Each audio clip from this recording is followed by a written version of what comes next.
Hello friends, welcome back. This is English video 4. In this video, we will start with my journey till now from 2013 to 21. We will focus on both civil service and forest service. Let's start. In 2013, I graduated from Peck University of Technology in Electronics and Electrical Communication Engineering. Peck University of Technology was previously known as Punjab Engineering College. You may have heard its name. It was in Sector 12 in Chandigarh. It's a quite reputed college in the field of engineering. After that, I worked in a company known as IDS in Mohali. Mohali is very close to Chandigarh. In fact, Panchkula, Chandigarh and Mohali form a tri-city. They are separated by one road only. Panchkula and Chandigarh is separated by one road. Chandigarh and Mohali is separated by one road. So there I worked as a patent research associate. Patent means if you invent something and in which you have invested money, and after that you invent something, you don't want someone else to benefit from your invention. So for that, a patent exists. The government gives you a patent. You disclose your invention in public, and in lieu of which the government gives you the right to exclude others from using your invention without your approval. This is a patent. I worked there for a very small time. I graduated in June 2013 and from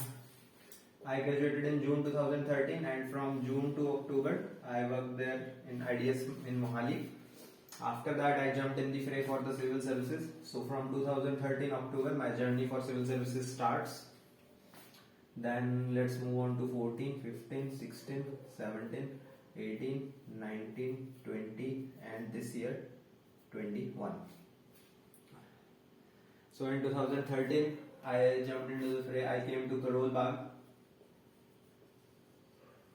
in Delhi, which is the All India Center for this exam. I lived in Patel Nagar, which is 2 metro stations away from Karol Bagh, and it's a cheaper location.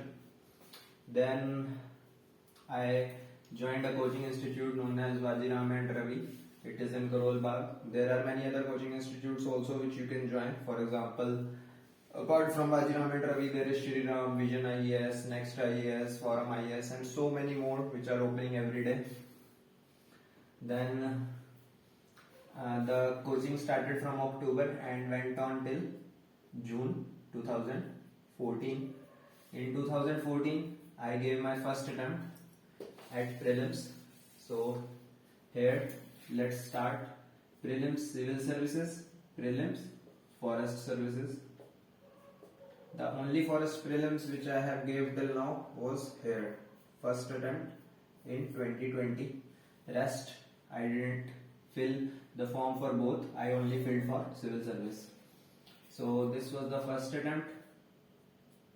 This was the second, third, 17th is fourth, 18th is fifth. 19th prelims I skipped.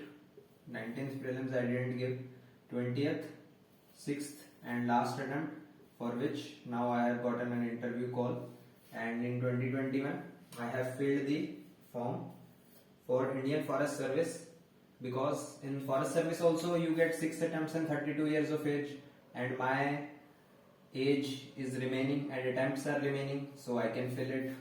In this case, I can't fill civil service attempts because my 6 attempts or 32 years of age is done. 6 attempts is done. I am from general category. So let's start. In 2014, the prelims of civil services, in fact the prelims is the same. So for both of them, there was GS and CSAT. This was the year when CSAT was introduced, and this was the year when CSAT marks were counted. So since I am an engineer, I am good at CSAT. I didn't need any specialist preparation, and I was able to clear the exam. I secured I think 17 GS and 150 in CSAT. My score total was 220, 150 plus 70, and the cutoff was 210. So I cleared the cutoff. Those who weren't engineers weren't good at CSAT. It was easy to secure in CSAT than GS. General studies requires a lot of hard work for studying, for taking your score from 70 to 80. It requires even larger effort to go from 80 to 90 and so on. It is always easy to increase your score in the beginning in the beginning, very less effort gives very large result. Later on, very large effort gives very less result. This is generally the case in all exams. So I cleared the cutoff.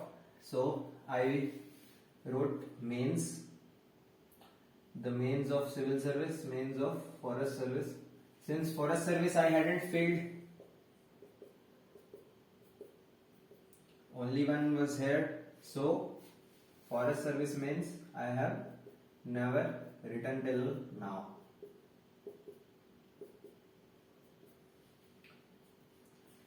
Here I gave an attempt. I'll tell you why I didn't write any forest service mains. So there was a lot of ridicule of the government here because CSAT marks were counted. So from next year onwards, from 2015 onwards, CSAT marks were removed. Only 67 marks were required here. So GS marks only became the criterion to write mains.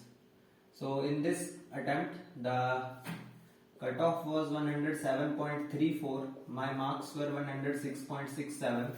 So as you can see, I couldn't write prelims by only 1 mark, by less than 1 mark actually. Even if I hadn't attempted one wrong question, I would have cleared prelims because negative marking would have been avoided and I would have secured exactly 107.34 because negative marking is of 0.67, minus 0.67. So I failed here miserably. In 2016, again CSAT marks have been removed, only 67 is required. I easily secured 150 every year. So now in this attempt, in the third one, in my second attempt, in the third attempt actually, yes, 14 is first, I cleared the prelims. So I wrote mains here, 2014 mains I wrote. So in this case, I secured 640 marks I think, and 682 was the cutoff. So it was a huge margin. This was my first attempt. I am from a small town and I didn't know anything about the exam. So obviously I couldn't make it. In my second attempt, I failed miserably in prelims. So the question of writing mains doesn't arise. In my 2016 attempt, in GS again, the cutoff was 116. I secured 112. I failed by 4 marks. So again I couldn't write mains. In the fourth attempt, the cutoff was 105.34 and my marks were 103.34. So I failed by 2 marks again. So question of mains doesn't arise.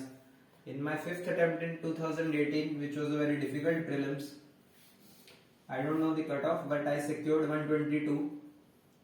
My marks were so good that if I had filled IFOS, I would have cleared it.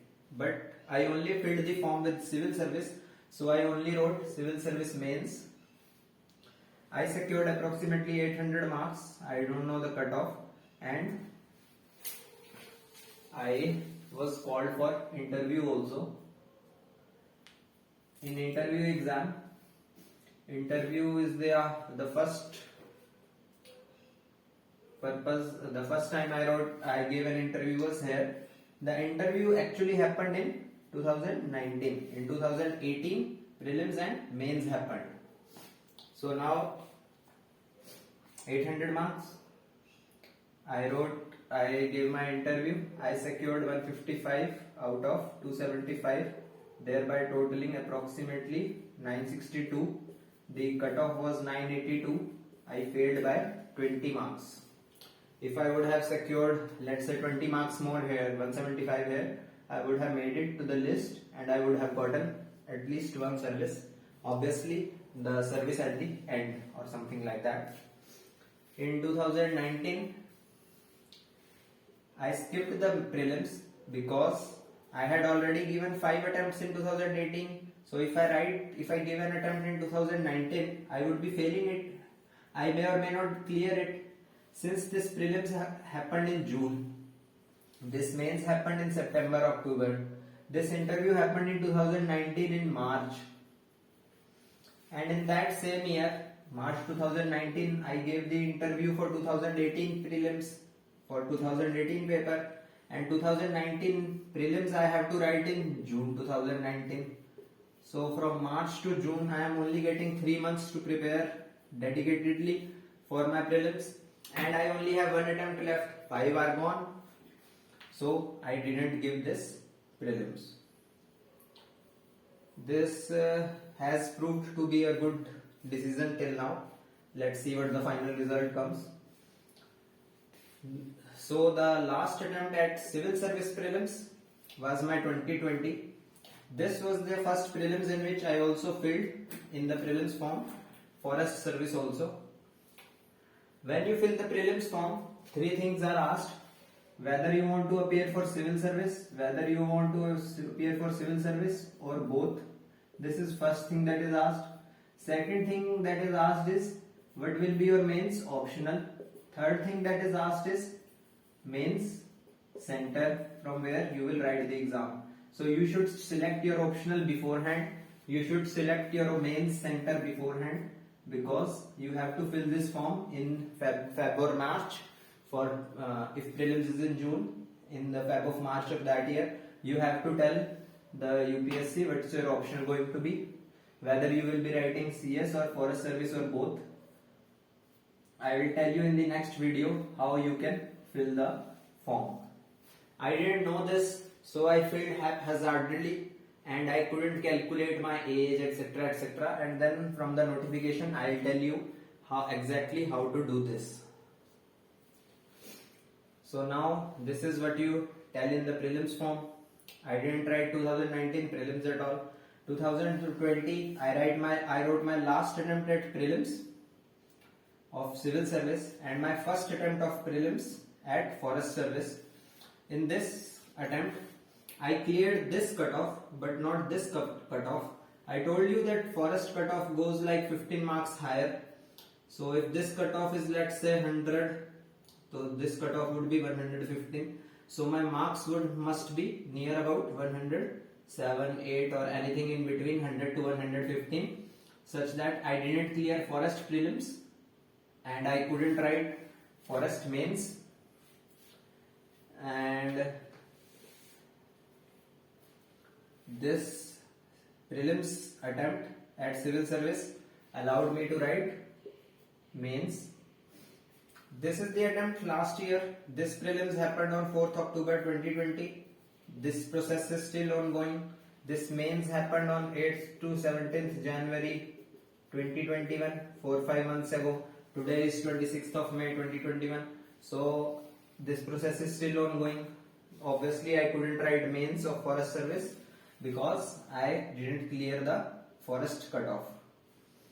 So now interview call has been received. My interview was supposed to be on 4th of June 2021, but now it has been postponed. So now in this year 2021, in Feb to March, UPSC again brought the form. I can't fill civil service now because I have consumed my 6 attempts. I am from general category.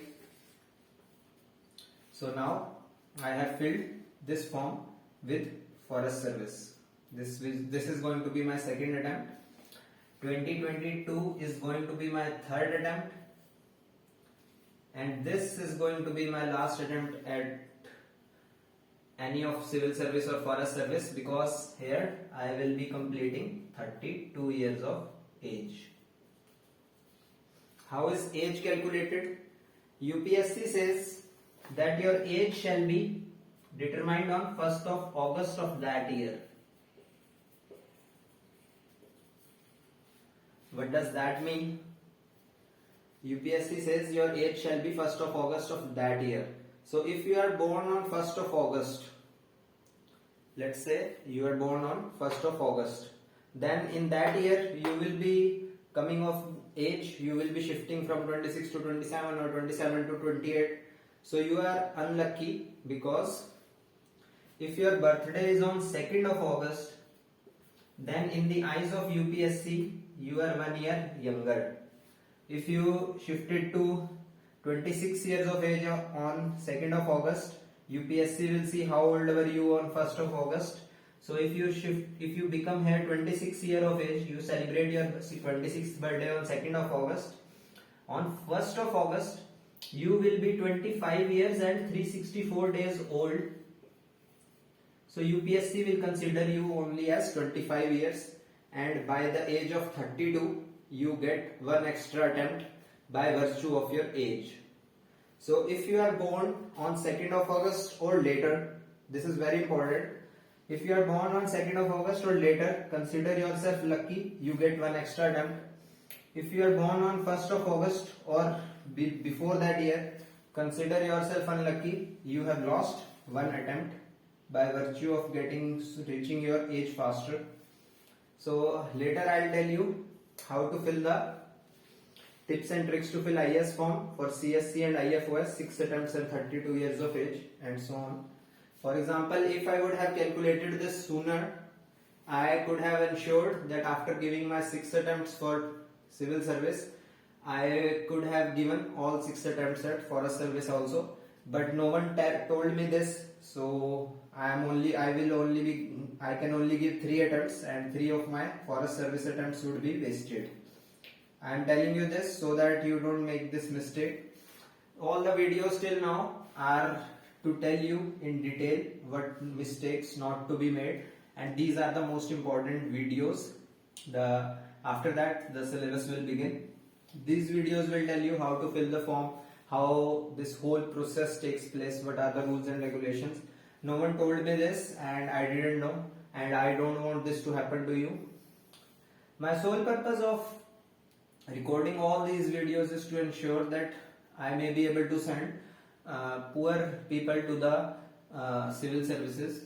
The single greatest reason for me being able to give all these attempts is not that I am smart or talented or academically good. The one and only reason I have given these 6 attempts is because my parents were rich and could afford me sitting home preparing for 6 attempts, and now for the future, let's see what happens. Most of the people aren't that rich. They cannot afford sitting at home. At best, a poor candidate either doesn't think about the IAS in the beginning, or simply puts up and says no, I can't do it in the 1 or 2 attempts. So my sole purpose of uploading these videos is to ensure that such a poor candidate doesn't become disheartened because of lack of coaching, because of competition. And I intend to teach everything as much as I can, as much as I humanly can, so that I can send at least some poor candidates to the civil service, which will give me a lot of satisfaction, a lot of internal happiness. So let's begin. Let's resume. So this is very important. If you are born on 2nd of August or later, consider yourself lucky. If you are born on 1st of August or earlier, consider yourself unlucky. I am born on 26th June, so I am unlucky. Let's come back to my attempts. I told you that here the process is ongoing. I also told you in the previous videos that UPSC doesn't reveal what marks you secured here. So I am only guessing. The final marks will be revealed after the whole process is over and the final result has come. All India rank list, one from 800, one from 750, and then there is a reserve list also. I will tell you later. Reserve list for 100 candidates, totaling 850. If seats are 100, generally what happens is 750 are there in main list, which comes first, and then there is a reserve list also for 100 candidates, so that if some people don't join the service or resign, these people can shift here. This reserve list also exists if an SC/ST candidate doesn't use any reservation at any stage, then such a person can also be shifted here. I'll tell you later how. So let's start.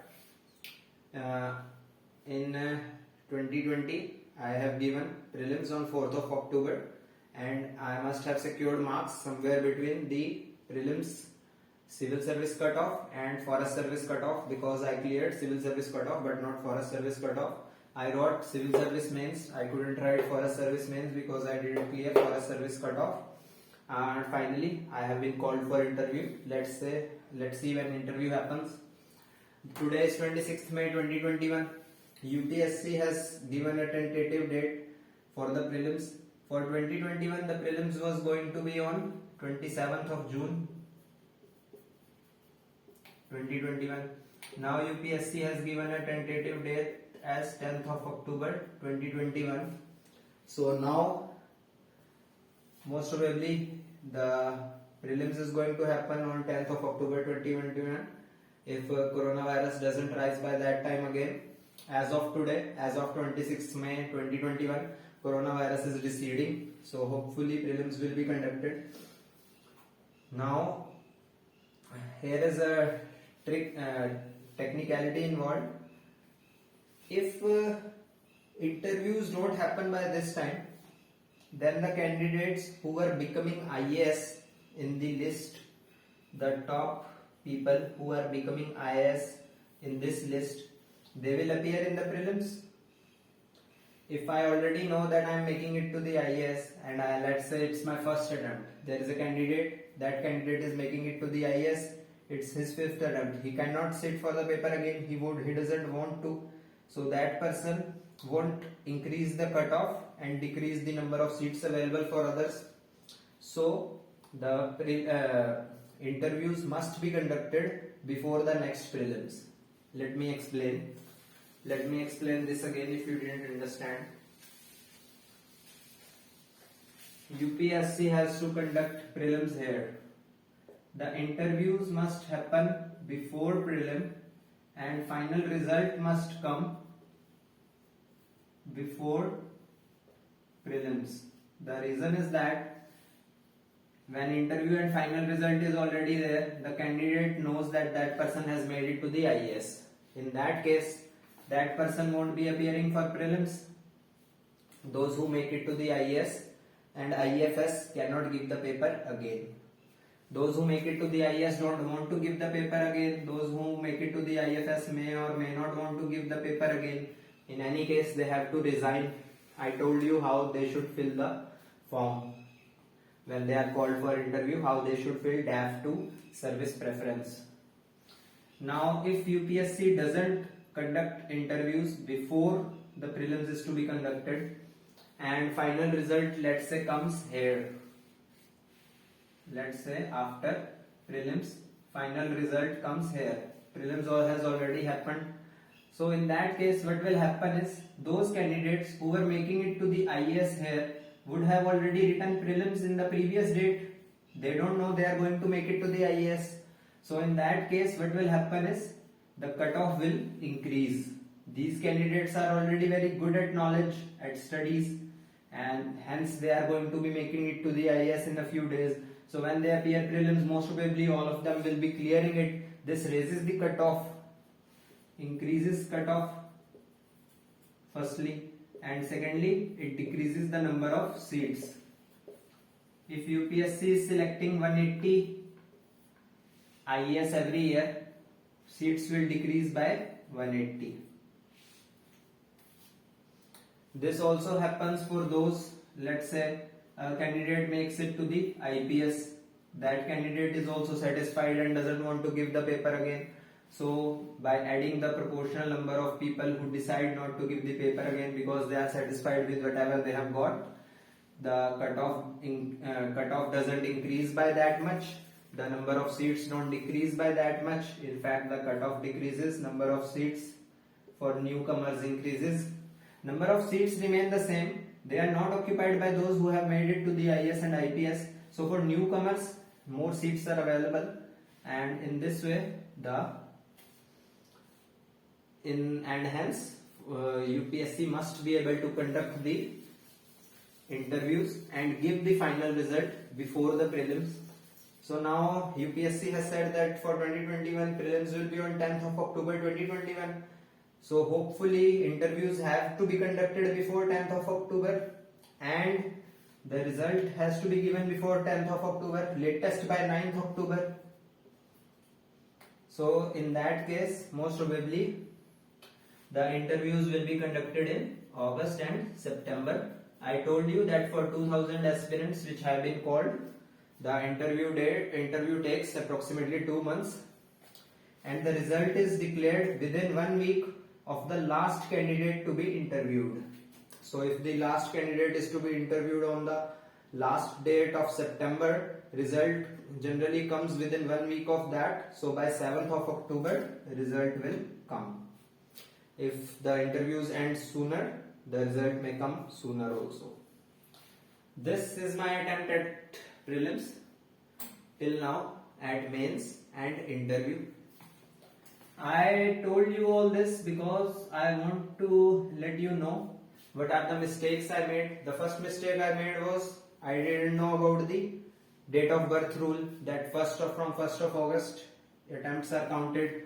I couldn't calculate beforehand how many attempts would I be getting at civil service, how many attempts would I be getting at forest service, and I couldn't accordingly fill the prelims form telling UPSC whether I want to appear in civil service or in forest service or both in that year. This is very important. All this I am teaching you, it will eventually come here when I tell you what are the tips and tricks to fill the IS form, such that you use your 6 attempts of prelims and you use your 6 attempts of civil service as well as 6 attempts of forest service in the same by the 32 years of age you can use it. This is my journey in short. In 2013 I took coaching in Vajiram and Ravi. After that I kept on preparing all by myself.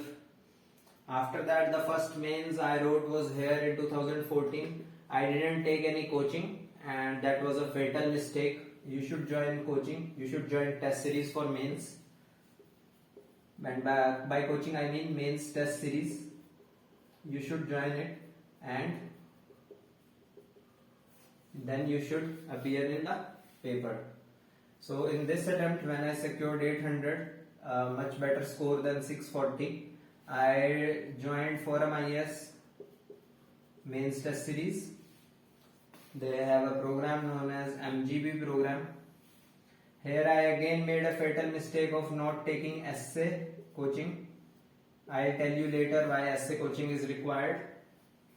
In fact, essay is the most difficult paper in this whole exam, and most of the candidates take this exam very lightly. This generally sounds a death knell for their attempt in that year.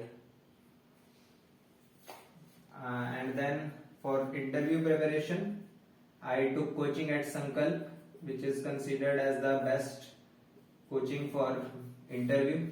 Sankalp is an organization under RSS, Rashtriya Swayam Sevak Sangh. I also took coaching at Next IAS, at Vajiram and Ravi, and at Vision IAS. In my 2020 prelims, after clearing prelims, from 8th to 17th Jan I had my mains. In this case, I joined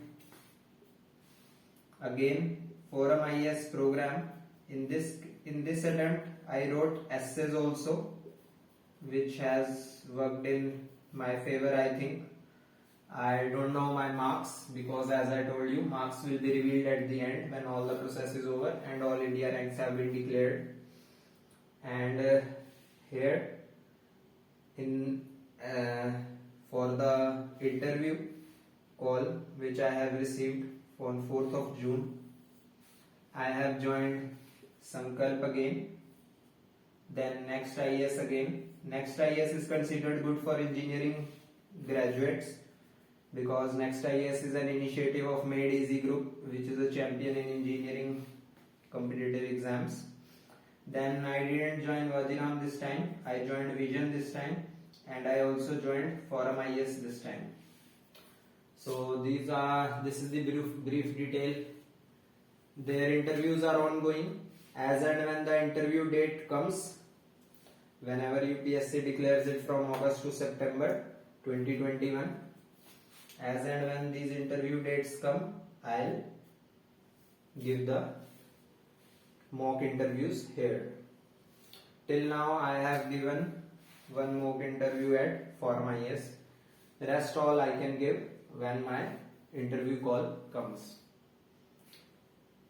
If my interview calls comes on the first day itself, I'll have to rush a lot. I'll have to give many attempts at mock interviews here, and then I have to study everything, including in my DAF. Most important part is current affairs, etc. So this is in brief my attempts. In 2021 I have filled again only forest, so I'll be needing high cutoff, let's say 115 to 120, because forest service has less seats and higher cutoff, hence. So the prelims will most probably happen on 10th of October. Let's start with the detailed syllabus of prelims and mains. One of the myths about this exam is that the syllabus is infinite and you have to study everything. I'll show you how this is a myth, how syllabus isn't infinite. In prelims you may say that syllabus is a little unpredictable, and prelims is actually the most unpredictable part of this exam. But in mains and especially interview, generally interview happens on most predictable lines. You can already tell what are the, not what the questions will be, but what the interview generally how it will proceed. In case of prelims, you cannot tell what will be asked, what will not be asked, etc., etc. In interview, your DAF form which you tell the UPSC, your prelims, your questions mainly come from that only. So let's resume with the detailed syllabus of this exam. The detailed syllabus of this exam is given in the notification itself, and you should definitely see it. As I told you, this exam has 3 stages: prelims, mains, interview. So let's start with the prelim stage. The prelim stage has 2 parts, GS and CSAT. Let's start with GS first. In GS, first is current events of national and international importance. This is nothing but current affairs. For current affairs, I studied from Vision IS monthly magazines.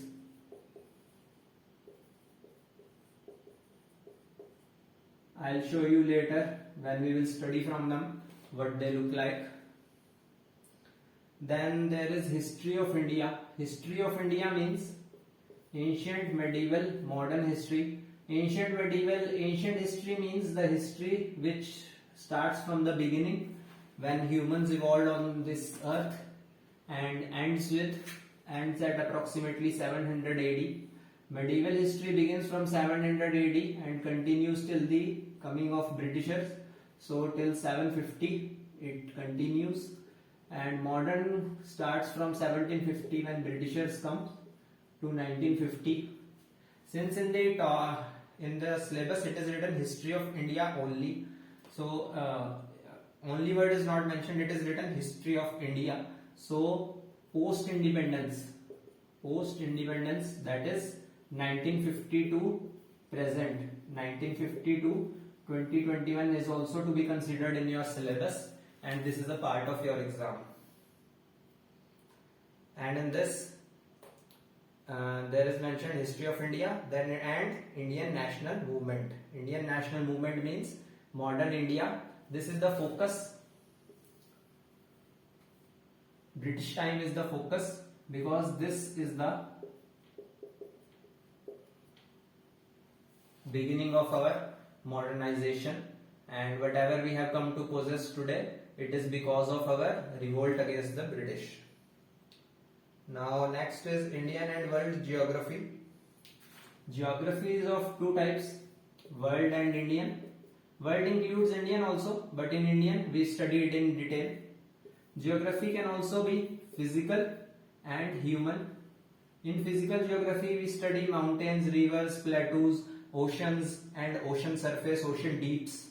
In human geography we study where humans are located, where they have higher population, where they have higher population density, where it is less, where are industries located, etc. In this case, it is mentioned Indian and world geography, physical, social, economic geography of India and the world. Social and economic comes here, physical is here, and for both world and India we have to study this. In this case, physical geography also includes resources. Then next is Indian polity and governance. For polity, single book is there, Indian polity by M. Lakshmikant, that is to be studied. Polity means the whole political system in India, the structure of the whole political system in India. So polity is all of the political system minus the politicians. Politicians don't matter, the structure matters. What are the powers of the president, duties of the prime minister, and so on. Everything except for politicians is polity. And Indian polity and governance, then there is constitution, then political system, panchayati raj, public policy, rights issues, etc. In this case, constitution, this is the most important topic. From here most number of questions are asked. The political system is in itself a part of the constitution, and in case of panchayati raj, this is again very important. This wasn't there at the beginning when our constitution was promulgated in 1950. This came with 73rd and 74th amendment of 1992. Panchayati Raj came with 73rd amendment. From 74th amendment came urban local bodies known as municipalities. Next is public policy and rights issues. Rights issues means there are two terms, rights issues in governance and rights issues in economics. In economics, rights issues means when a company floats new bonds for the existing investors, that's the right issue. This is not that right issue. Here rights issues means for governance, what are the rights of the people and what are the issues arising from abrogation of those rights by the government and by other people, by vested interests, by corporates, etc. Next is economics and social development. Economics and social development. Then in this case there is sustainable development. Sustainable development means development such that needs of the future are also taken care of, future generations don't suffer. Then poverty and inclusion. Poverty and inclusion has always been a part of Indian governance challenge because India has a huge population which is mostly poor. Poverty is simply the presence of resources per capita. So if you have a lot of people and with very few resources, the most important resource is not those found in the earth, they are the human resource. And in case of human resource, the most important one is health and education. As we severely lack in that, so we are poor.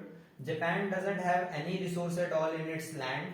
It is mostly barren and without many resources. It imports most of its needs.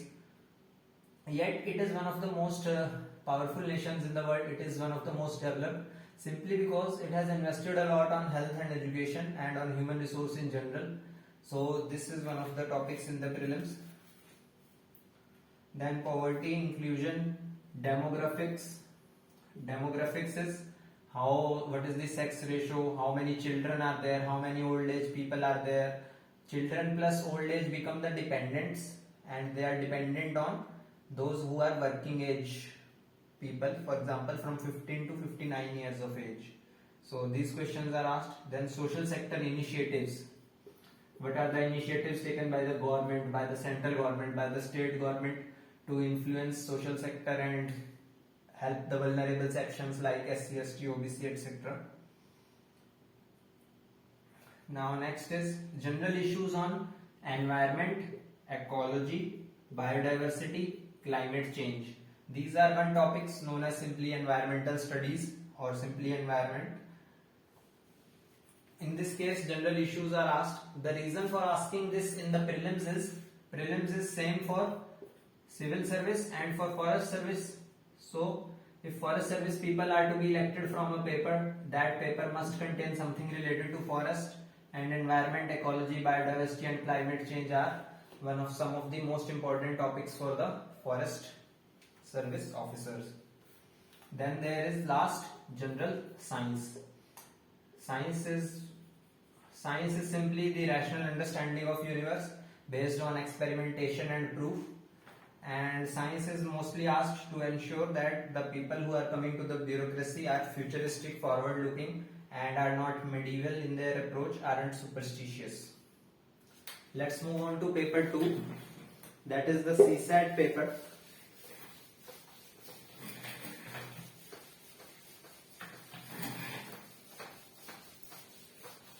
In CSAT paper I told you that there are 3 sections: maths, English, reasoning. For maths, 6th to 8th NCERT should be solved if you are good at it. I am an engineer, so I am very good at it. I don't need to study this. I have never studied this and I have always secured 150 in CSAT.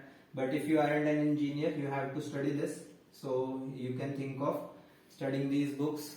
This will more than suffice. UPSC says the paper will be of 10th standard.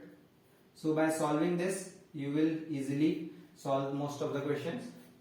For English, for improving your English, which is a huge challenge especially for North Indians, my greatest suggestion would be to fill your life with English all around. You should start reading English newspaper. Then you should start watching English news channel. Then you should start watching English movies instead of Hindi movies or regional movies. Then you should start with English TV series also, etc., etc. You should watch English movies and English TV series with subtitles so that you also understand the spelling and you also understand the pronunciation. This is how you can improve it. For English, there is a very famous English proverb that you cannot learn English, you cannot learn swimming by sitting in front of a computer. If you sit in front of a computer and watch other people swim, you cannot learn swimming that way. You have to enter a swimming pool. Similarly, in order to improve your English, you need to start speaking in English. As you can see, I am speaking English fluently and I don't have to think twice before speaking. All this I have developed in a lot of time. You are simply seeing my English language proficiency, but you aren't seeing the hard work that I have done. For example, I started speaking in English from my 10th standard, which was back there in 2007. So for the last 13-14 years, I have been speaking English increasingly. Here in 2007, I was speaking only 2-3 sentences in a month. Now I am speaking 2-3 sentences in a minute. So this is how it happens. So if you ever want to improve something in yourself, start working on it instead of thinking what to do. So this is English. Then reasoning, you must practice, you must solve. This has no other solution. Reasoning is also, this paper is becoming difficult every year. In 2021, it is going to be even more difficult. In 2022, it will be even more difficult than the 2021. Many candidates are getting 150 marks in GS, but they cannot get 67 marks in CSAT, so they fail miserably. This is a very painful failure because getting 150 in GS requires a lot of hard work, and I have heard about a lot of candidates securing 150, 140 here in GS but failing in CSAT. So if you don't want this to happen to you, please practice CSAT a lot, especially if you aren't an engineer and you aren't good at it. Then for reasoning, you must practice and you must solve. There are various books also apart from that. The previous year CSAT papers are a must. The CSAT was introduced in 2014, so 15, 16, 17, 18, 19 and 20. These papers are available on the internet. You must solve them and you will see that the level is rising. The difficulty level is rising. Now let's start what the notification says about the syllabus.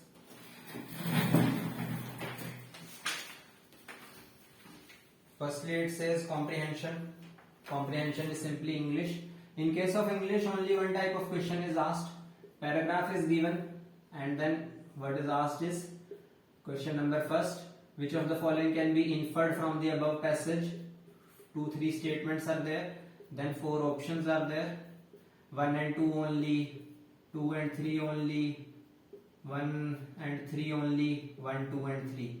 As you can see, it's a very difficult question. The paragraph is also complicated. The question is doubly difficult. So in all, English section is the most difficult one. This is the most difficult section in this paper. Maths and reasoning are relatively easier than English, but they are still difficult also. So you shouldn't take this paper lightly, and you should practice a lot, as much as you can. Because if you are clearing GS but failing in CSAT, it will be a very painful failure for you. Next is interpersonal skills, including communication skills, again English language. Then logical reasoning and analytical ability, reasoning. Then decision making and problem solving, maths. Then general mental ability, basic numeracy, numbers and their relations, order of magnitude, etc. This is of class 10th level. Then there is data interpretation, charts, graphs, tables, data sufficiency, etc. is asked. It is written that all the papers will be of class 10th level. So even if you solve till class 8th, you should be able to handle most of the questions of mathematics section at least. It is not recommended that you study NCERTs for English, because the English asked is different from what NCERTs have. NCERTs have mostly poems, etc., and that isn't asked. So this is the difference. This is the prelims. It is same for forest and civil service. So let's move on to mains of civil service. I already told you that the mains of civil service has 9 papers. GS 1 to 4 becomes 4 papers. Essay becomes the 5th paper. Optional has 2 papers. That becomes 7 papers. These 7 papers marks are counted. They are of 250 marks each. So total is 1750. Then there is 2 qualifying papers, English and language. In language I chose Hindi. Let's start with the mains exam syllabus. Here I'll show you how it's a myth that in this exam this syllabus is infinite, because it is written in great detail. It helps you a lot in telling exactly what kind of questions can be asked. You can predict most of the questions here because of the fact that most of the syllabus is mentioned in huge detail. Let's start with GS1. This paper is of history, geography and social issues. In this it is mentioned Indian culture. In prelims what was asked was all of history, ancient, medieval, modern. Here what is asked is culture of ancient and medieval. Modern also. Modern has minimal culture. It was a time of Britishers, it was a time of exploitation. There was much less focus on culture. The ancient and medieval kings focused a lot on building temples, etc., and dances and music and drama, etc. So ancient and medieval is the time when culture was there. In GS papers I told you that there are 10 questions of 10 marks each, then there are 15 questions of 10 marks each. So generally the first 2 questions of 10 marks each are from culture. And if you have studied this prelims history well, you can attempt the culture questions also. Let's start. Next is modern Indian history. This is the most important part. This is the same as this one. Here, in case of culture, from ancient and medieval only culture is asked. Here in prelims, modern Indian history, all of it is asked. And in mains also, modern Indian history, all of it is asked. So this is the common syllabus which helps you a lot. If you study it once, you are studying it for both the exams. Then there is freedom struggle. Freedom struggle is nothing but part of modern history, in which, because modern history is the time of Britishers and freedom struggle is the second half of the British times, when we started standing up again in revolt against the British. Might. Then next is post-independence. That is after the Britishers left till today. Anything can be asked. Generally questions aren't asked for 2-3 years and then one question is asked. So you can never predict from post-independence what will be asked. Then next is history of the world. World history. In prelims, history is of India only. Culture is of India only. Here modern Indian history, so word India is mentioned. Here world history is asked, world culture is not asked. For world history, you need to study from 1750 Industrial Revolution to present. But actually you have to study only till 1991, disintegration of USSR, etc. And that finishes your syllabus. History of the world, it has mentioned. The topics which are important are Industrial Revolution. Then it has written World War, withdrawal of national boundaries, then colonization and decolonization, how colonies were made, how colonies freed themselves, then communism, socialism and capitalism. These are the three ideologies. Communism and socialism is mostly alike, capitalism is entirely different. Their forms and effect on the society. Then there is the society part. In this case, diversity of India is asked. Then there is role of women and women's organization. Then population. Population has associated issues, for example, poverty, development, urbanization.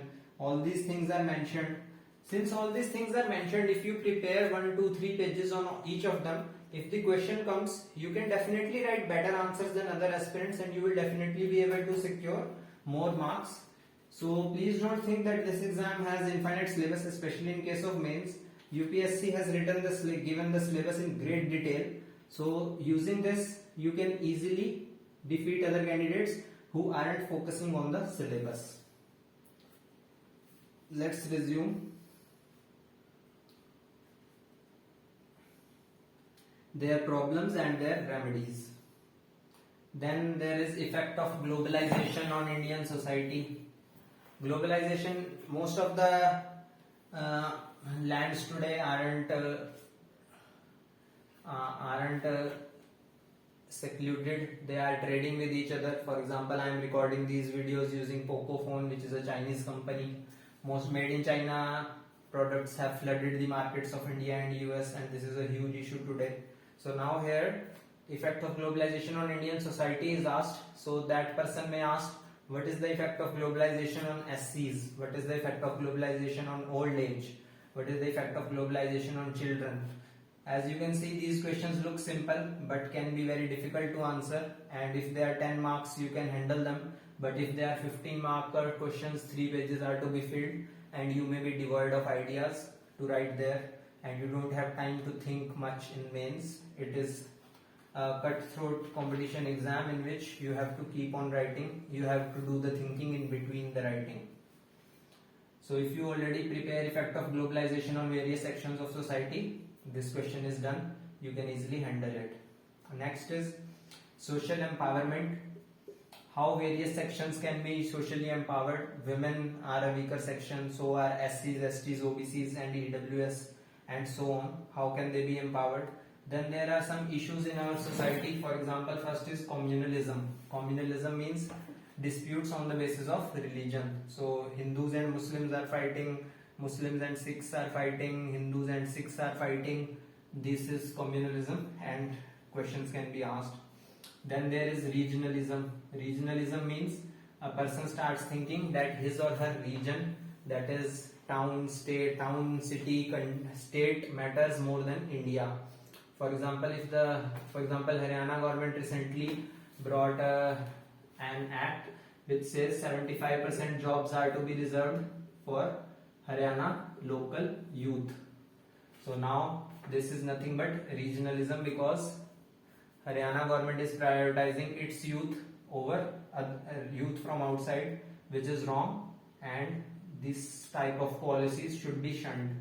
But these are gaining in popularity. People of Haryana have voted overwhelmingly in its favor, saying that we are in favor of these and more such policies should be brought. this is a challenge to our national integration, and this is nothing but regionalism. There are many other types of regionalism which we will study in detail. Next is a good thing, that is secularism. This is one of the ways in which communalism can be countered. Secularism means all religions are equal, no religion is to be considered above the other by the state, by the government, and either the government shouldn't interfere in the religion of an individual, or if it should interfere, it should be positive interference, which is done to ensure that the negatives of the religion are countered. For example, in case of Muslims, if the government says that parda system is wrong and it is declared illegal, that's a good step. In case of Hindus, if untouchability is banned and is made a punishable offense, that is a good step. So secularism means religions are equal, we shouldn't interfere in them, but we should try to remove its ills. Next is geography. GS1 has history, geography, social issues. History is here, social issues are here. Let's move on to geography. This is the last. Salient features of world's physical geography. I told you geography has two parts, world and Indian. World one again has physical and human geography. India one also has physical and human geography. In world, where are mountains, rivers, etc., where there are people, where there are industries. In India, where there are mountains, rivers. In India, where there are people, their distribution and industries, etc. Then distribution of key natural resources across the world, including South Asia and the Indian subcontinent. This has been mentioned in bracket, especially because that UPSC is telling us that India is the focus, and you should study in world physical of India, world human of India, focusing on India physical and India human geography. Factors responsible for the location of primary, secondary and tertiary sector industries in various parts of the world, including India. Factors for location of industries. Now this statement is in itself a question which can be asked. So if you have studied the syllabus in great detail, you already know what is to be asked. You don't have to think that oh, the syllabus is infinite and anything can be asked, how will I attempt. This statement is in itself a question, and if you have already prepared 4 or 5 pages on it, you have already finished one of the lines in the syllabus. So firstly, this proves that syllabus isn't infinite, it is predictable to a great extent, it has been revealed to us, and if we have already prepared most of the things for which UPSC has mentioned in the syllabus, then out of 20 questions total, at least 5 we would have already covered. We would have written at least 5 questions better than other aspirants, and we would have gotten higher marks. So this is how it may happen. That's why you should focus on this. Then last topic mentioned in geography is important geophysical phenomena such as earthquake, tsunami, volcanic activity, cyclone, etc. For example, the cyclone which has ravaged India recently is Taute, and the one which is doing it at present is Yas. So why cyclones emerge? Why do they emerge before monsoon and after monsoon but not during monsoon? Why do they emerge in Arabian Sea? Why do they emerge in Bay of Bengal? What are the conditions required for cyclone to emerge, etc., etc. These are the questions which can be asked. So based on syllabus, you can easily prepare them. You should keep coming back to this syllabus again and again during the preparation time for 1 year when you are preparing before mains. This will help you greatly in what kind of questions are asked and what you need to prepare. Then next is geographical features and their location. Changes in critical geographical features including water bodies and ice caps, and in flora and fauna and effects of such changes. Flora and fauna means, flora means plants, fauna means animals. So here it is saying what are the changes happening in them because of climate change, global warming, etc., etc. These are some of the hottest topics in the world today. climate change, global warming, etc. So obviously questions can be asked, and you have already, if you have already prepared them well, you can write better answers than others. All you have to do is get 1 or 2 marks higher than other aspirants in every question.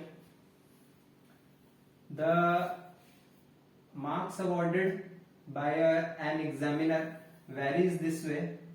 You have to put very little effort to get good marks in the beginning, but later you have to put a lot of effort to get small amount of increase. For example, by putting 20% of the effort, you can get 80% marks. Let's say the paper in actual, this is the theoretical part. In civil service mains, in GS, how it happens? In GS, questions are generally of 10 marks and 15 marks. Generally, it is decided that half marks are to be given a maximum. So in 10 marker you can get 5, in 15 marker you can get 7.5. So from 5 to 6, that is 1 mark increase here, you will have to work a lot harder. The same amount of effort which you put for 5 marks, you will have to put for 1 mark. So do not focus on one question more, do not try to write a great answer more. Also, there is another reason, that is human psychology. The examiner sitting here can easily shift from 0 to 1 mark if you have written something. That person can also shift from 1 to 2 mark if you have written some more. But for shifting from 5 to 6 or 6 to 7 in a 10 marker question requires you to write very brilliant answers, and even in that case, that examiner's psychology won't allow him to give such high marks. So always try to secure 50% of marks all the time, and do not try to outdo any question. If you try to do this, that I want 7 in a 10 marker question, I want 8 marks in a 10 marker question, what will happen is you can get it, you may write a very brilliant answer, but you will end up spending a lot of time, and in that case you won't be able to complete the paper.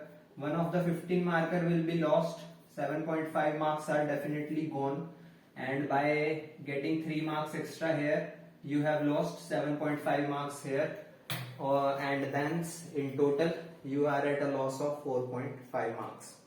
And this is the loss which a smart candidate won't make, who will only try to get 5 marks here and will try to get 7.5 marks here, thereby gaining a lead over you. So do not attempt more than what is required. Always remember this curve all the time during your preparation, that in the beginning very less effort gives very high result. Later, to increase that result by a few mark or by the same amount, you have to put in greater and greater effort, and very less result comes. So focus on the main things that give you the main result, that give you the main marks, and ace this exam in the first, second, third attempt. That is the purpose of these videos. So always remember this graph. This graph will tell you how this paper has to be countered. So let's move on. This finishes our GS paper 1. Let's move on to GS paper 2. GS paper 2 is mostly the paper of one book, that is Indian Polity by M. Lakshmikant. Polity is one of the easiest subjects in this paper because only one book is to be studied for both prelims and mains. But in case of mains as well as prelims also, in case of both prelims and mains, some current affairs portion is also asked, and lately UPSC has started to shift from static syllabus to dynamic syllabus, that is the focus is more on current affairs. So in case of GS2, this is the polity exam, and apart from that international relations are also asked. So let's see. In case of GS2, the syllabus is hugely detailed. It is in fact more detailed than any other syllabus. So let's see. The first thing that is mentioned is Indian Constitution, its history, how it evolved. That is, we have to study the British times, how Britishers brought various acts and how those acts became precursors to our constitution. Then features, amendments, significant provisions and basic structure. Then features and amendments and significant provisions are part of the constitution. Basic structure was declared by Supreme Court in 1973, I think, in the Keshwanand Bharti judgment, and it has become the most important Supreme Court judgment till date. It is in syllabus and we will do it in great detail when we will study polity. Then functions and responsibilities of unions and the states. The constitution created in the beginning two tiers of government, center and states. So obviously there were a lot of conflicts. This is required because India is a huge and diverse country. You cannot have only the central government, like the UK has only the central government. There is no such thing as states there. But India is huge and diverse, so central and states have to be there. But this brings with us its own set of problems. One of the set of issues is the IS-IPS itself. Since I told you that IS-IPS have cadre system, they are appointed by center, selected by center by UPSC, and then they get their states, their cadres. So one of the issues is this. Apart from that, there are huge number of issues. So these are in syllabus. Then functions and responsibilities of unions and states, issues and challenges pertaining to federal structure. This is called federal structure when constitution creates center and states, gives them power, and the powers of states do not depend on the whims and fancies of the center. This is called federal structure because this came from federalism, which was first mentioned in the US Constitution. We will study this in detail. Then later I told you that by 73rd Amendment and 74th Amendment of 1992, local level government also came. Local governments came. Local governments were of two types: rural local governments and urban local governments. They are the Panchayati Raj institutions and they are municipalities. Then devolution of powers and finances up to local levels and challenges therein. The central government earns the most amount of revenue. It has the greatest number of subjects under which it collects tax. So it pays to the center. It also pays to the local bodies. States also pay to the local bodies. So obviously there are a lot of issues and challenges there, and there are a lot of conflicts, and most of these institutions are at loggerheads with each other. We will see how. And when any question comes on challenges, you must end the question with solutions, whether it's an essay or whether it is something, even if it is not asked. In UPSC, generally you have to answer to the point. What is asked, not what you know. Not what you know. So if the question asks what are the challenges in Panchayati Raj institutions, you don't have to write what are the challenges in municipalities. So answer to the point. But if challenges are asked, always end on an optimistic note. UPSC isn't looking for negative people who say that nothing can happen, this nation is corrupt, everyone is corrupt, etc. etc. UPSC wants people who have optimism in their hearts and firmly believe that India will progress, India will become better. You shouldn't become optimistic because this exam requires it. Optimism is generally the way to lead our lives. This fills our heart with happiness instead of pessimism and negativity. So you should try to inculcate this habit also. I am optimistic about the future of India, not because UPSC requires it, but because I actually believe that India will progress. I have seen India progressing. I have seen my town progressing a lot in the last 20 years. There are issues and challenges also, and these are asked also. So we will see how we can tackle them, both the issues and challenges as well as the questions related to them.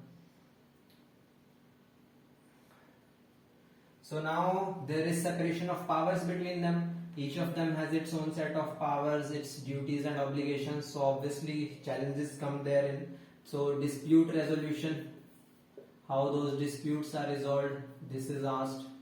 How the finances are decided, Finance Commission of India, state finance commissions, this is asked. Then another thing which is asked in comparison of constitution with other nations. Our constitution, how it fares with other democracies in terms of its structure. What are the provisions mentioned in our constitution? What are the provisions mentioned in their others? Our constitution and others' constitution, why they are different? What are the similarities, etc. For example, in this year mains from 8th to 17th Jan 2021, in case of GS2 paper, which was on Saturday 9th of January 2 to 5, a question was asked which was a very difficult one. Most candidates didn't know. What was the comparison between India and UK Supreme Court judges? So most people didn't know, and this is a very tough question which can be safely left also. Instead of telling the examiner that you are bluffing, if you bluff in the paper, if you don't know anything, it is best to leave the question. You shouldn't leave the question if you know something about the question. You should write what you know and what is relevant, what is asked. If you know, let's say 10 marker question is there, so 2 pages are to be filled. So you should write what you know. Even if you fill only 1/4 of the page and 3/4 is left blank, you can get 1 or 2 marks if this is relevant and what was asked.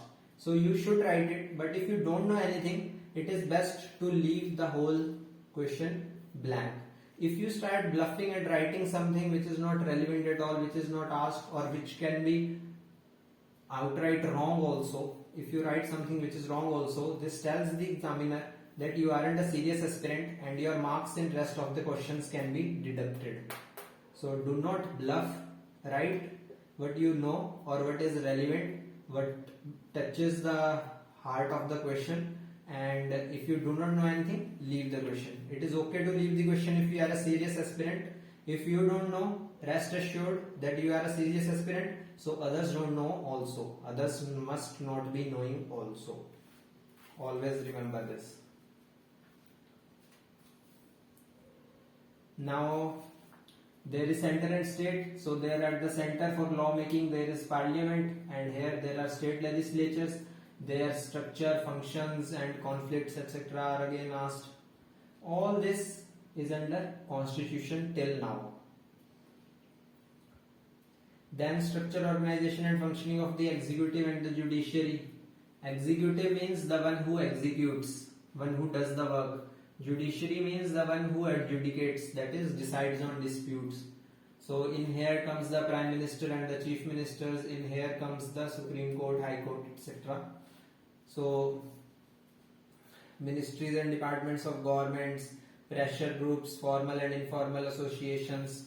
Ministries and departments of the government means central government has ministries, the state government has departments, but the persons heading them are called ministers, for example Chief Minister, and the person heading them are also obviously called as ministers because these are ministries.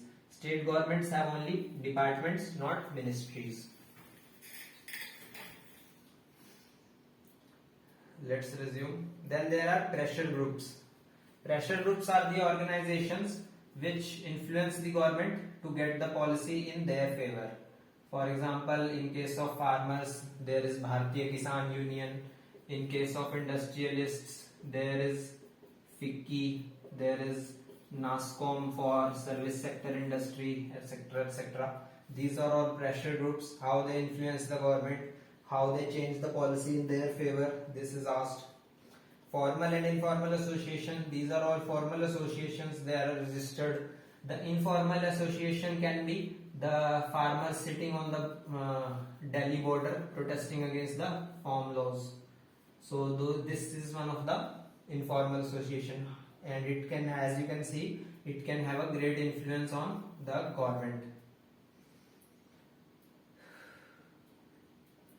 and their role in the polity, what their role is in the political system, this can be asked. Then another important thing is RPA, Representation of People's Act. These are two, 1950 and 1951. These give power to the election commission. These are the acts by which voting takes place. We vote our leaders, and finally India becomes a vibrant democracy. So RPA is in syllabus and we will have to do it in great detail. Then there are various constitutional posts, powers and responsibilities. Two constitutional bodies I already told you. UPSC is under Article 315 of Constitution. It also creates State Public Service Commission. Similarly, CAG, I told you when we were discussing about Indian Audit and Account Service, it is under Article 148 of Constitution. These are only two constitutional bodies. There are so many others which we will discuss. Then next is statutory, regulatory and various quasi-judicial bodies. Statutory bodies means which have been created by law. These bodies are constitutional bodies, not statutory bodies, because they have been created by constitution, not by the law of parliament or state legislature. If either of these bodies pass a law and create a body, that body becomes a statutory body. Statutory means वैधानिक, that is विधान द्वारा created by law. Then regulatory body can be constitutional, can be statutory. Any body which regulates becomes a regulatory body. Quasi-judicial, quasi means false or almost. So quasi-judicial means this body does something which judiciary does. That is, it decides on disputes, but there are differences. For example, UPSC decides whether an IS and IOS or IPS is to be thrown out of the service. CAG decides whether a public wrong has been committed. So both of these are quasi-judicial bodies also. There are so many other bodies which are quasi-judicial. Next is government policies and interventions for development in various sectors and issues arising out of their design and implementation. Government has made a lot of policies for the development of India, for its growth, for help to vulnerable section. All of these policies are in our syllabus. Then development process and development industry. Development industry means the industry which focuses on development, and that is the NGO and SHG. SHG means self-help group, Swayam Sahayata Samuh. NGO is non-government organizations. So these are in syllabus. If you have already prepared 1, 2, 3 pages on each of these topics, if a question comes, mostly you will be able to write something from those notes, and hence you can easily defeat other aspirants. And that is the purpose why I am telling you all this. Please keep coming back to this syllabus. Paste this syllabus in front of your study table so that you look at it again and again and you know what is asked, what is not asked. The best way to know what is asked and what is not asked is analyze the previous year papers. You should analyze both prelims and mains for at least 10 years. The single greatest problem aspirants face is they don't know what is asked, what is not asked, and this is the easiest way to know. And please understand this in great detail. Keep this syllabus in your hand and then start analyzing those papers. Try to put every question in the section from which it was asked so that you become a champion at this syllabus, and then you can easily make 2-3 pages of every topic so that whenever a question comes you directly write from it and you save a lot of time, and the amount saved in that question can be utilized in another difficult question, thereby improving your chances vis-a-vis other candidates. Then welfare schemes for vulnerable sections by center and performance of these. Vulnerable section means all those sections which aren't powerful. The only section which is powerful is general category males. So females, SCs, ST, OBC, then EWS, then in terms of religion, Muslims, Christians, Sikhs, all of them are general male Hindus. These are the non-vulnerable section, and everyone else is vulnerable in India. So this is our focus here, and what are the government has brought in for them, that is generally asked. Then issues related to development of management of social sector and services related to health, education and human resource. Human resource is the most important resource for any nation. The resource found below the earth or on the earth in terms of forest etc. is not our true resources.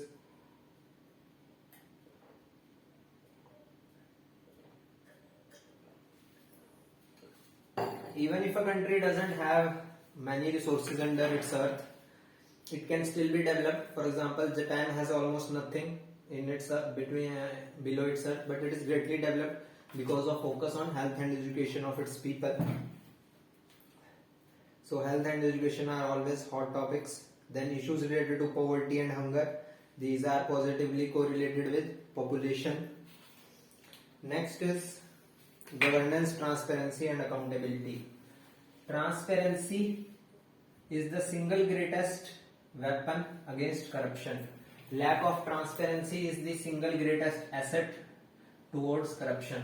So UPSC keeps asking what the government has done to make it transparent and so on. E-governance. E-governance is the single greatest asset towards transparency apart from RTI. So e-governance is always the focus. It is going to increase in the future by a lot. Next thing is Citizens Charter.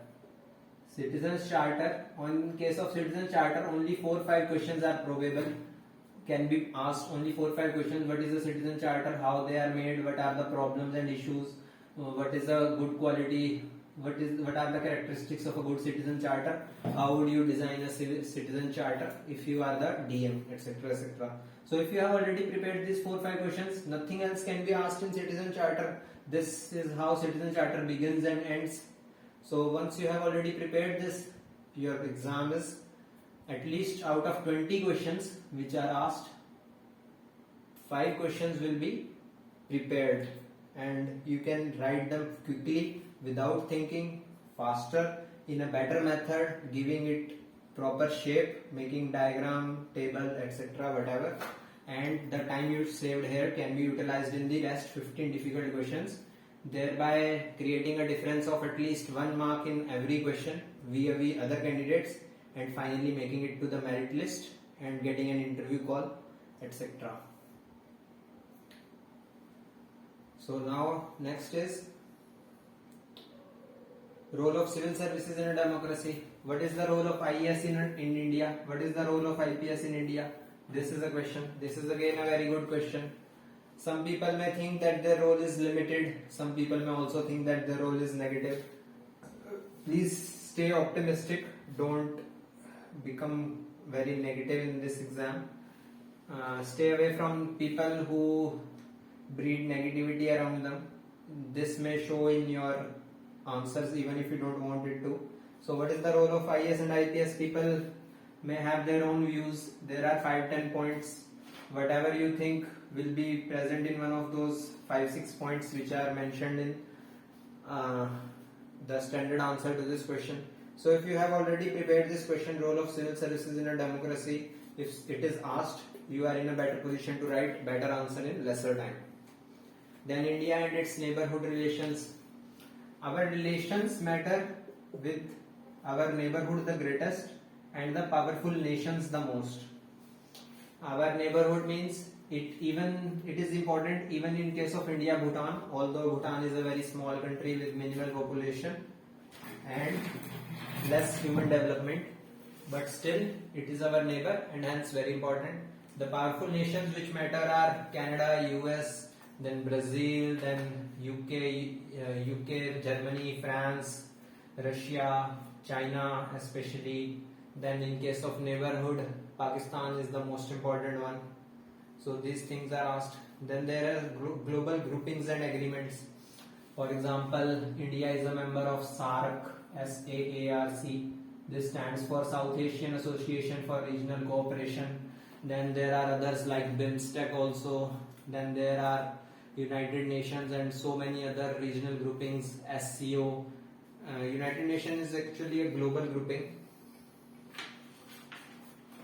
Regional groupings are the ones whose members belong to one particular region and not the whole globe. Then effect of policies and politics and developed countries on India's interests. If US changes its policies with regards to visa, let's say H1B visa, H4 visa, what is the effect on India?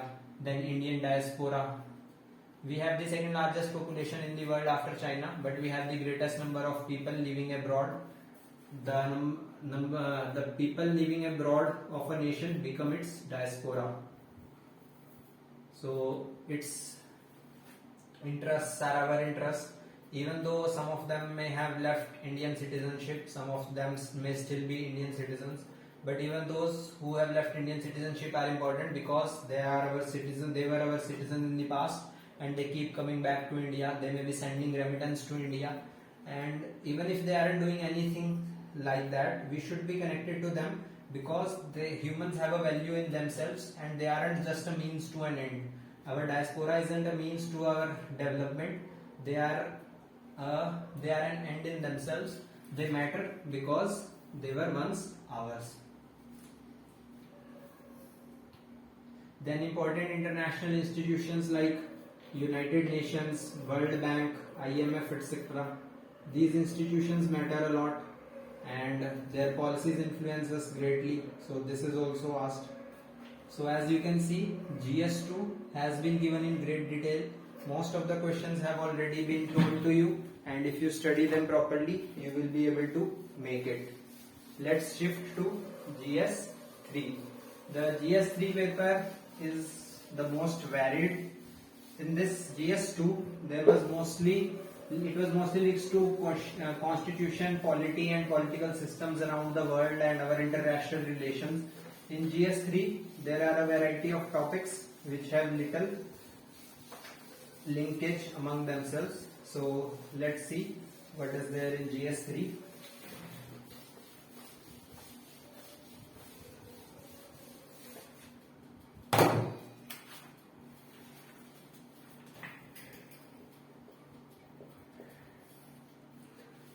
GS3 again is given in great detail. Here is Indian economy and issues relating to planning, resources, growth, development and employment. Everyone in India has his or her own views regarding how India should develop, what government ought to have done and ought not to have done, etc., etc. So what is the right answer? That is what is asked here. Instead, you need to understand all those views and then find the right one and then write the answer. So this economics questions are generally difficult. Then there is inclusive growth. Growth shouldn't happen for the richer sections only. They should happen for the poorer sections also. It is said that if India is growing at 7%, the richer section grow at 6% and poorer section grows at 1%. So the gap is actually increasing by 5% every year. And how we can narrow this gap, how we can reverse this gap, these questions are asked. And then government budgeting. The budget of government is also a constitutional requirement under Article 110. Articles are always of the Constitution. Sections belong to laws. For example, Indian Penal Code has section 124A, that is sedition. Section 295A, blasphemy or sacrilege, etc. and so on. So if the word section is mentioned, please know that some law is being talked about, constitution isn't talked about. If the word article is mentioned, which is used only for constitution, then it is being talked, we are talking about the constitution. Now major crops and cropping patterns. Cropping pattern means which crop we plant first, which crop we plant later, etc., etc. How it all happens and why some farmers are able to grow 3 crops in a year. What are the 3 seasons, cropping seasons? For example, Kharif, Rabi and Zaid. We will study this. Then irrigation, transportation and marketing, e-technology in the aid of farmers. 25% of what farmers produce is wasted. by rats because of lack of adequate storage, because of lack of cold storage and irradiation chambers, etc. So these are the issues which are asked, how to minimize those wastage, because wastage saved is food produced and food produced is income earned. Then issues related to farm subsidy. Farm subsidies are always in the crosshairs of WTO, and US in particular doesn't like India subsidizing our farmers. So how can we negotiate this, and how can we ensure that our farmers don't die of penury and keep on developing, keep on earning more? That is a challenge. Then there is MSP and PDS. MSP is minimum support price, PDS is public distribution system. This is in a lot of focus because of farmer protests going on. So this is also asked. Then next is e-technology in the aid of farmers. Government has brought a lot of changes. For example, DBT, direct benefit transfer in the bank account of the farmers, is an example of e-technology, where internet is used to ensure that the subsidies aren't used by nefarious personalities. Then objectives, functioning, limitations, revamping, buffer stocks and food security, technology missions, economics of animal rearing, etc. In case of buffer stocks, for example, there is an organization known as Food Corporation of India. It maintains our buffer food stocks so that in times when nation is suffering from a massive drought, that food can be stocked, can be offloaded in the market to bring the prices down and to provide much needed relief to the starving millions. So then next is economics of animal rearing. I told you that in this exam you have to answer to the point, and you have to write what is asked, not what you know. In this exam, especially in essay paper, there is another requirement that you must write in as much broad manner as you can. Your expense should be huge. So for example, if the topic asked by UPSC is, in first question there are 4 options, 1 essay is to be written. In second question 4 options, 1 essay is to be written. So let's say one of the options is unity is strength. So if suppose you decide to write your essay on this topic because others are difficult. So in this question you need to be first think as much wide as you can. You need to understand that in this question the word India isn't mentioned, so you have to focus on the whole world. Your examples have to be from the whole world.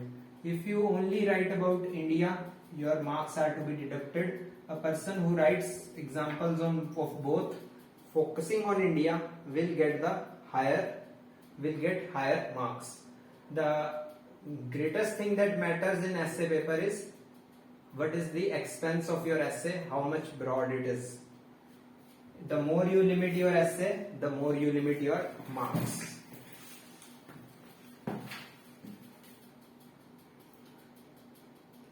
Then next is food processing. A farmer who grows tomatoes gets only 10 rupee per kg, but if that farmer starts a company producing tomato ketchup, that farmer can earn 150 rupee per kg. So food processing is the future and it is the need of the hour. India lags behind hugely in food processing, so questions are asked.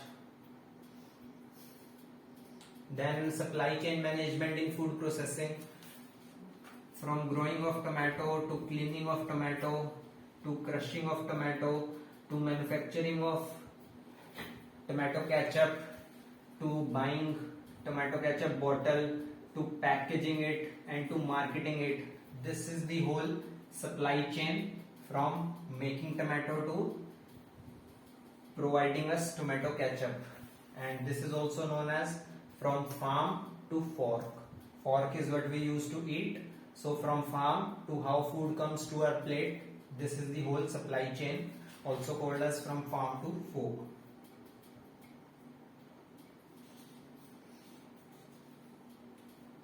Then food processing is done, then land reforms. When Britishers left India, they weren't interested in land reforms, they were only interested in earning maximum revenue. So most of the land was concentrated in the hands of the few, and 4 land reforms were brought in. We will study in detail which were those. Then effects of liberalization. In 1991, we didn't have even the enough gold to sustain 2 weeks of import, and we had to put our gold, we have to give it to IMF so that IMF could give a loan. IMF imposed some conditions on us so that this doesn't happen again. These conditions are known as LPG. This is not liquefied petroleum gas. This is liberalization, privatization and globalization. So liberalization is mentioned. Obviously, liberalization and privatization and globalization are 3 sides of one triangle. So all this is interlinked and this can be asked. Then there is infrastructure. Infra means before, and structure means a well-functioning system.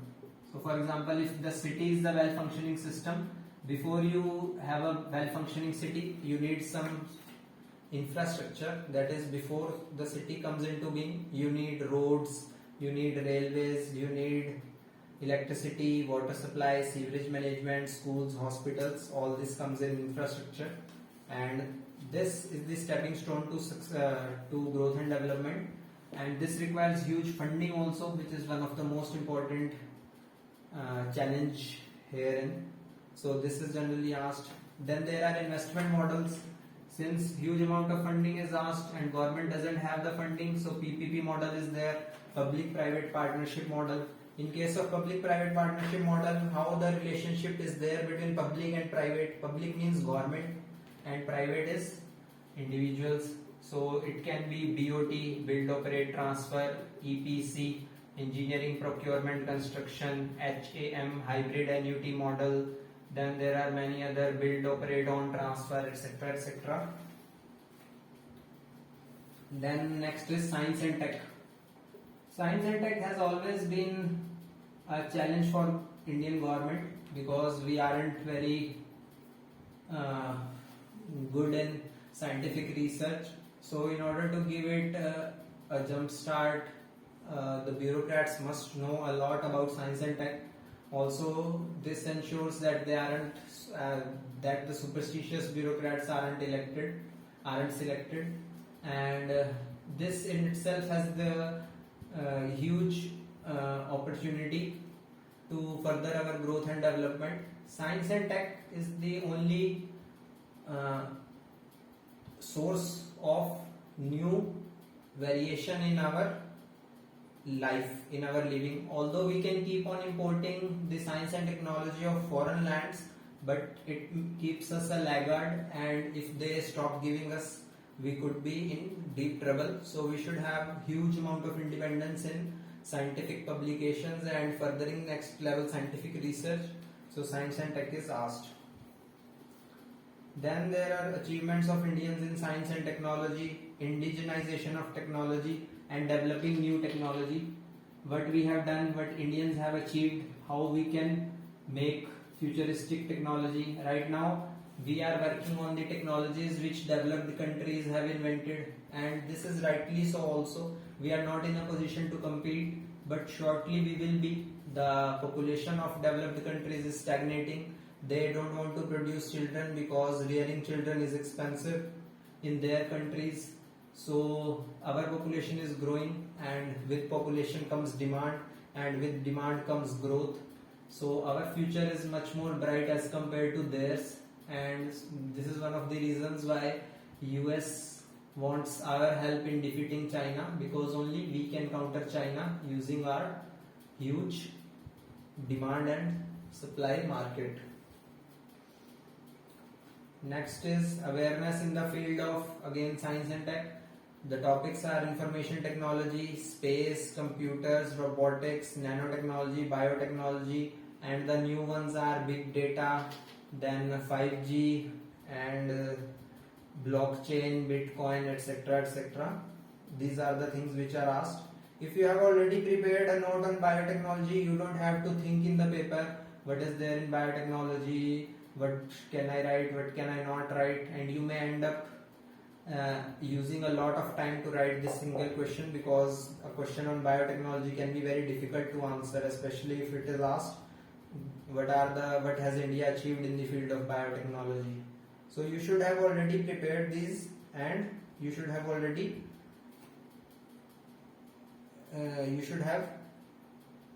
some material ready to answer these questions. Next is environmental pollution and EIA. Pollution and EIA. EIA refers to environmental impact assessment. What is the impact going to be of a project, and hence should the project go through or not? This is EIA. Then there is disaster and disaster management.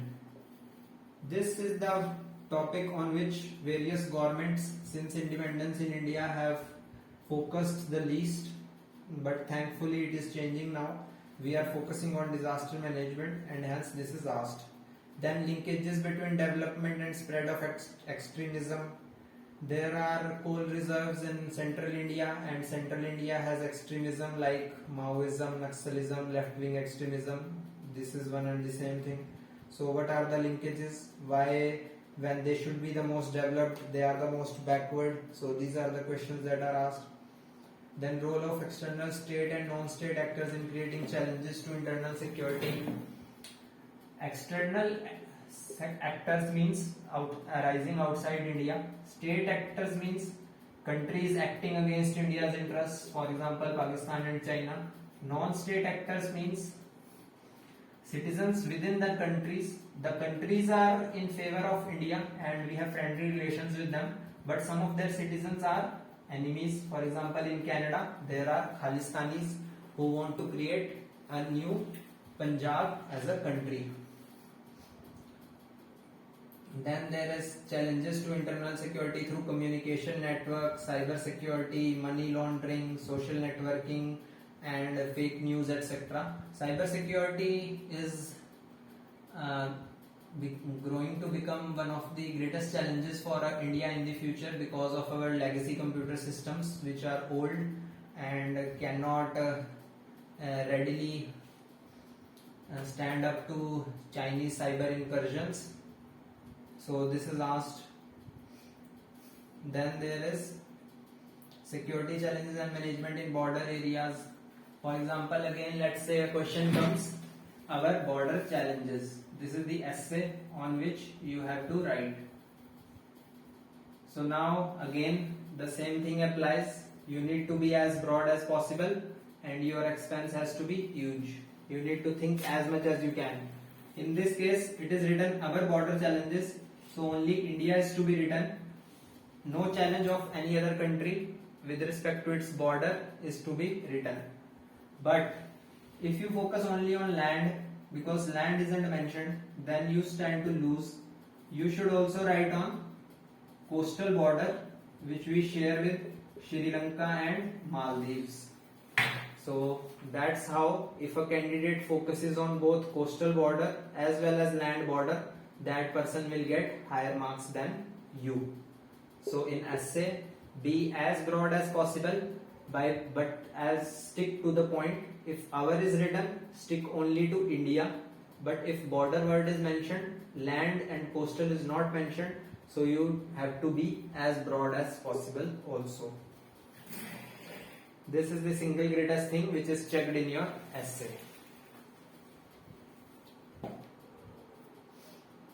Then next is organized crime and its linkages with terrorism. Organized crime and terrorism. What is organized crime? How is it different from other crime?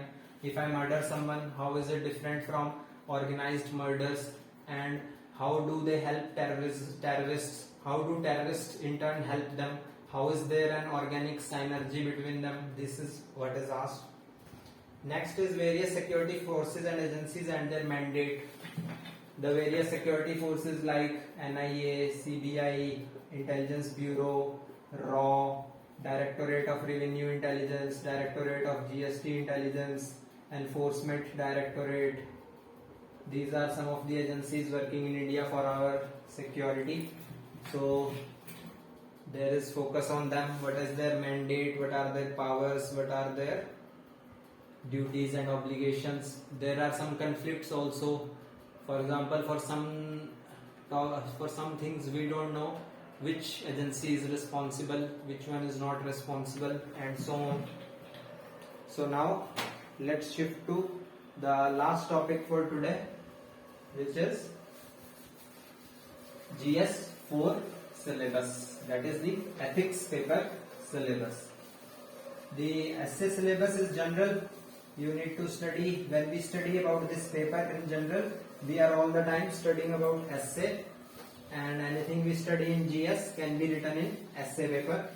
In case of optional, it depends on what optional you have chosen, and accordingly you need to prepare.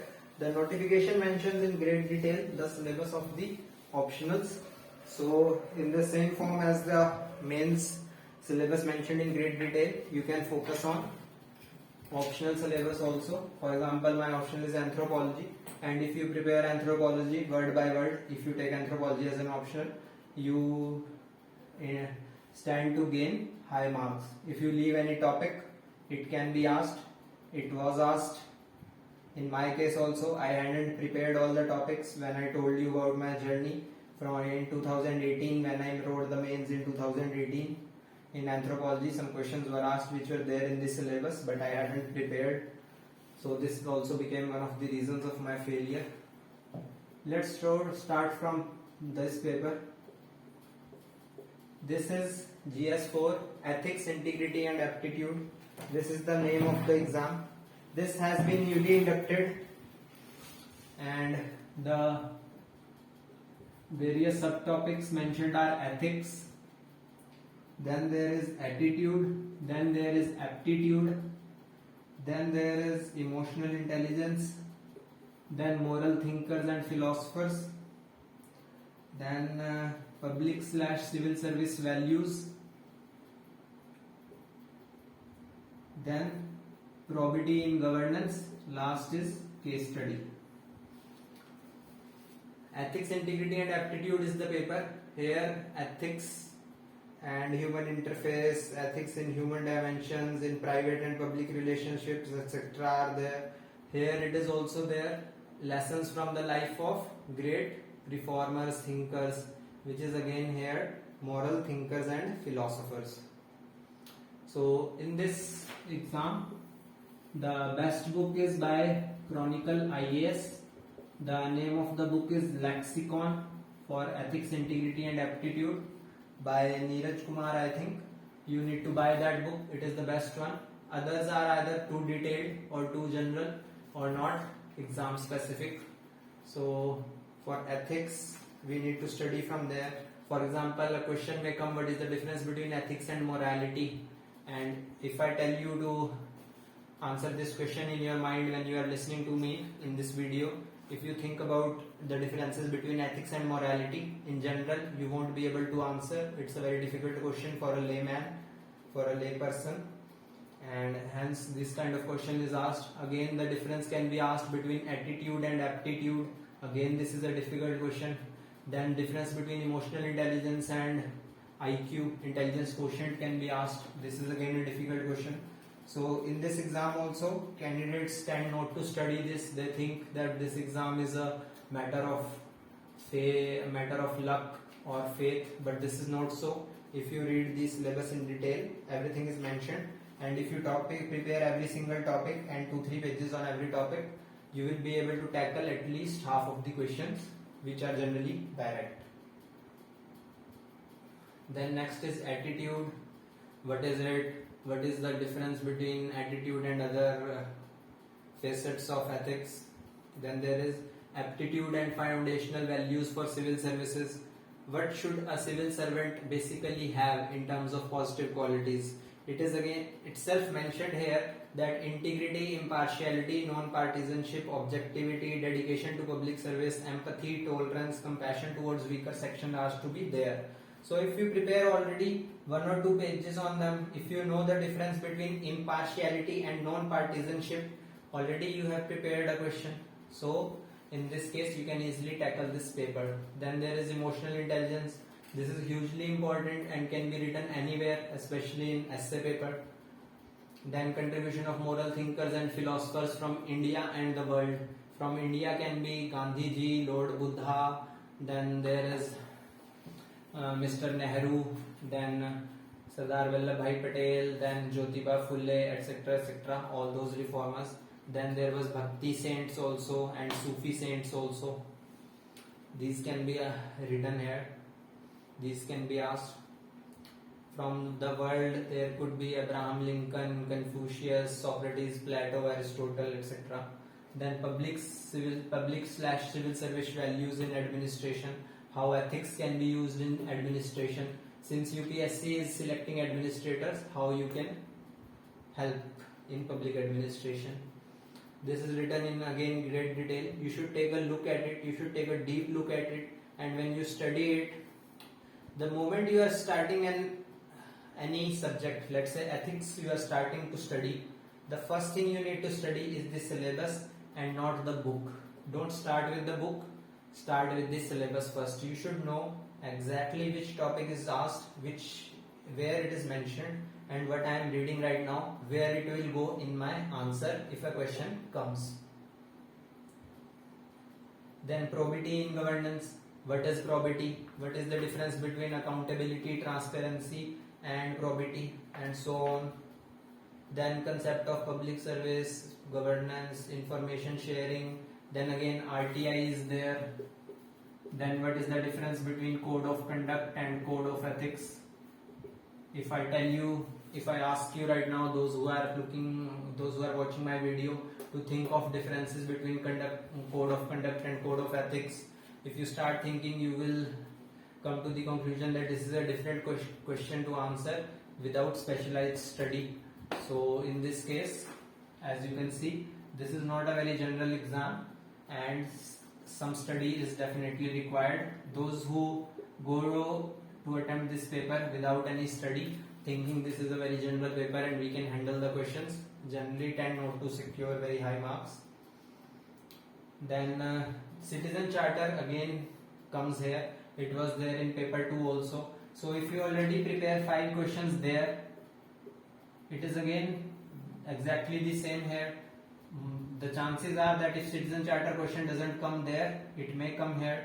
It may not come in GS4 also, but chances are increasing because this topic has now been mentioned in 2 papers and only 5-6 probable questions are there. If you prepare them, your work is done. And next is work culture, challenges of corruption. In India, challenge of corruption is perpetual and generally it can be asked in any of the papers.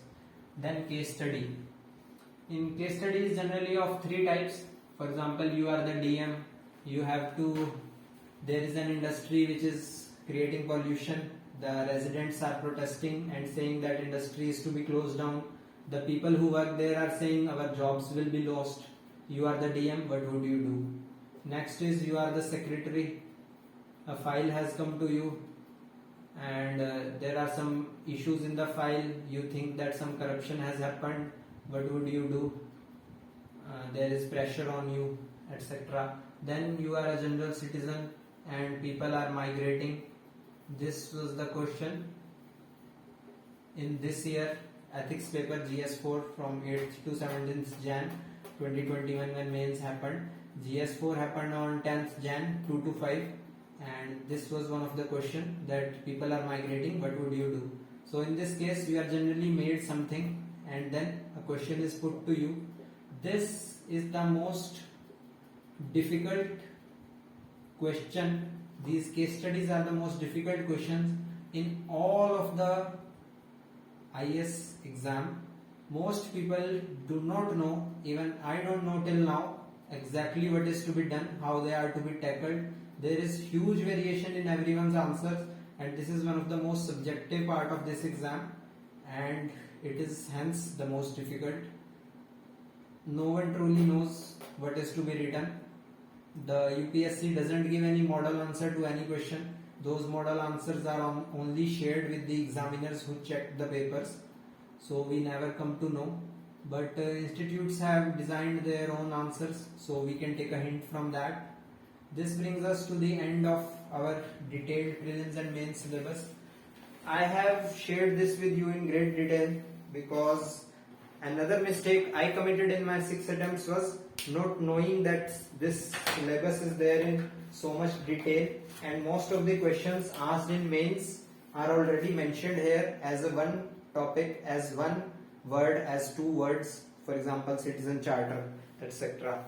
So I hope that you don't make this mistake, and I'm teaching you all this before we start with geography, history, etc., so that you don't make the mistakes I did. You know exactly what is required and how this exam proceeds, what UPSC expects, what is there in this syllabus, what is not there, how syllabus is important, why this exam does not have infinite syllabus. This is the most important thing.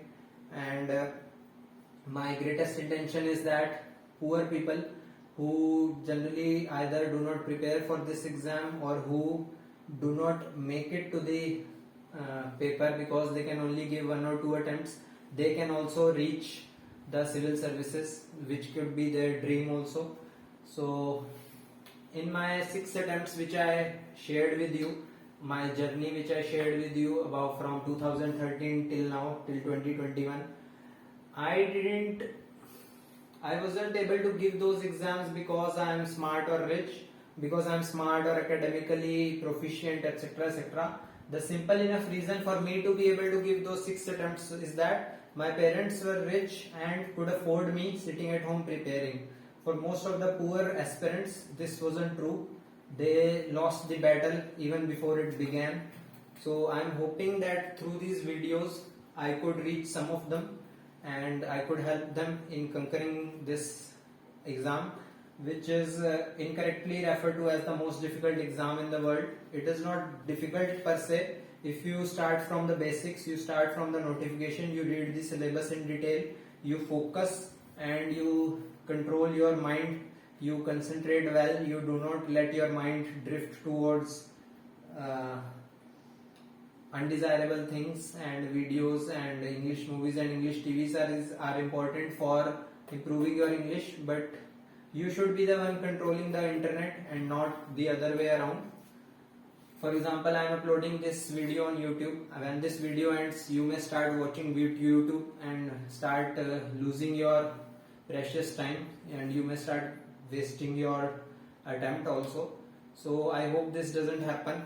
One of the issues in uploading the YouTube video which I thought about was that after you finish with this video, you may start wasting your time. I hope you don't do this and you start keep focusing on the exam, and I hope you make it. If you have any questions, you can always leave the comment. Thank you for your time. Until next time, I'll record the next video tomorrow. Okay, bye.